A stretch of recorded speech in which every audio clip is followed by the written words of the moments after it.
Oakland is now shutting down several businesses, and this time we're not talking about your typical mom and pop shop.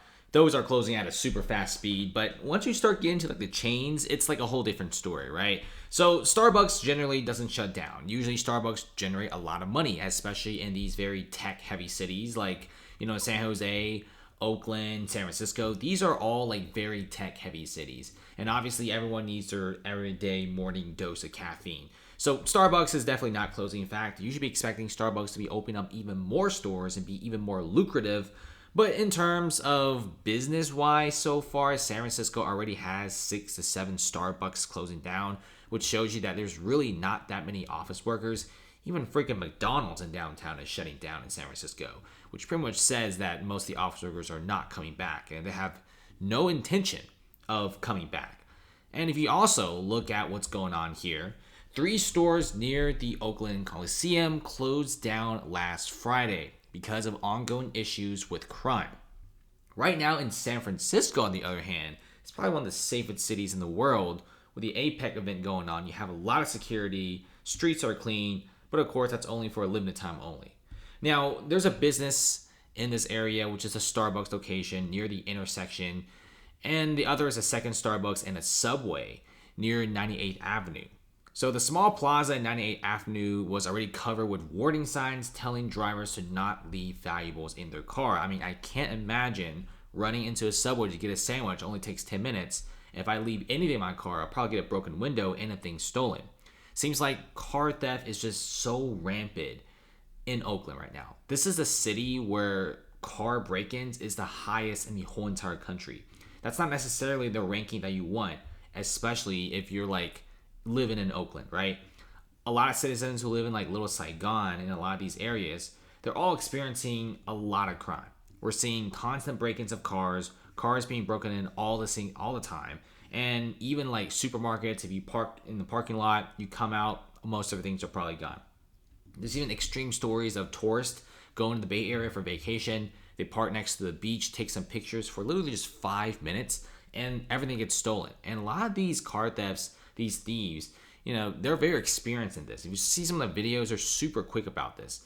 And like I said before, the law enforcement in the Bay Area and especially Oakland is stretched so thin. And don't even get me started with like Oakland's, right? Oakland's 911 has shut down once for 24 hours. There's even like a line. There's even like a waiting queue. It just seems like the whole entire budget for like the police department in a lot of these California cities are absolutely crumbling. And can you imagine your business closing down due to crime? So many people are very turned off from like driving to Starbucks in Oakland, parking it, go inside, grab a coffee, come out, and their car gets broken in. I mean, that really does affect business. And this is why a lot of small business owners in these places are just simply leaving, right? Get robbed, theft, car gets broken in, call the cops. Nothing really gets done, right? There's really not any sort of big enforcement and laws. And look at this, right? There's even like gas stations, parking lots saying, hey man, carry your bag, be careful. There's a lot of frustration. And yeah, like people are saying that the criminals, I cannot touch them because of our law. They're going to sue me. I've got sued already one time. And yeah, I kind of see why many of these stores just simply closing. It seems like this whole entire situation in the Bay Area is just not changing. And this is why so many businesses are leaving, right? And San Francisco is actually facing a budget deficit. They're forced to make a $200 million budget cut in the city, which I don't really think the city needs a budget cut. It needs a budget surplus, but they can't really get any money because most people are just simply leaving. And don't even get me started with some of these like docks, right? These are all like where boats and yachts are parked. And guess what?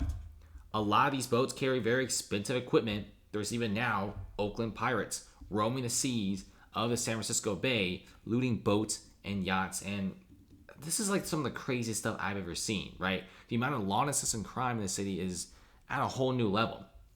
Starbucks closing 7 San Francisco stores this month, and the coffee chain will most likely close down even more. We don't really see this. In fact, Starbucks is even expanding more in the United States. In many of the suburban cities, there's like Starbucks like every single corner of the street, I feel like. Starbucks is everywhere. They're growing consistently. The drinks are pretty good. But like I said before, when you go to Oakland, San Francisco, they're closing down. And generally, these chains expand rapidly. And you really have to screw them over for them to shut down in a massive situation like this.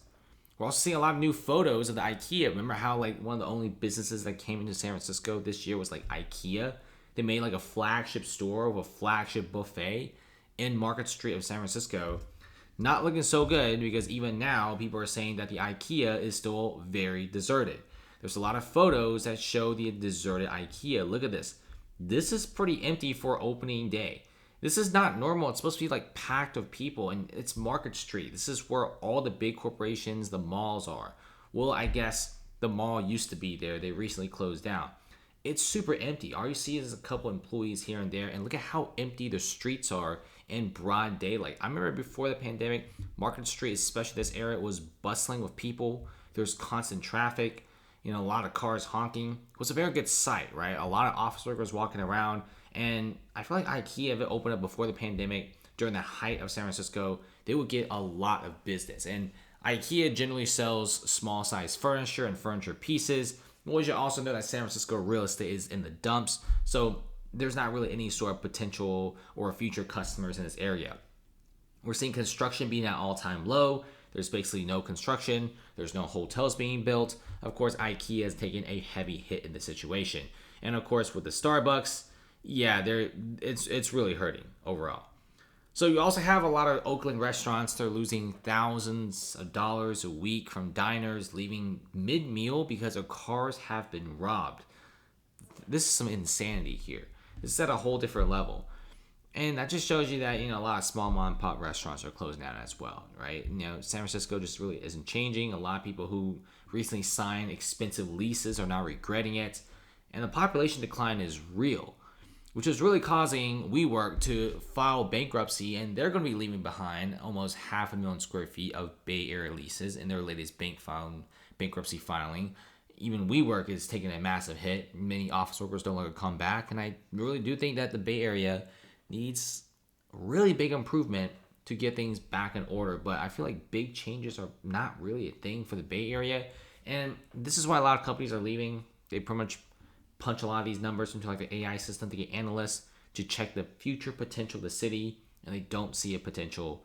This is also the reason why big companies like Google is also shutting down shop. And that's pretty frightening when Google is canceling some of the biggest construction projects. So WeWork is gone, Adobe is cutting down an office space. It just seems like the doom loop of San Francisco just isn't ending at all. Whereas a lot of other cities in the US, real estate prices are going down, but they're actually having a massive inflow of stores and restaurants and cafes opening up. But San Francisco is a whole different opposite thing. Oakland, same exact thing. I just think there needs to be some pretty big changes, or else nothing is ever going to happen. It's going to be the same old situation, and it's going to be in a decline. Thanks for watching, guys. Comment below. Let's see if the Bay Area could go back up again.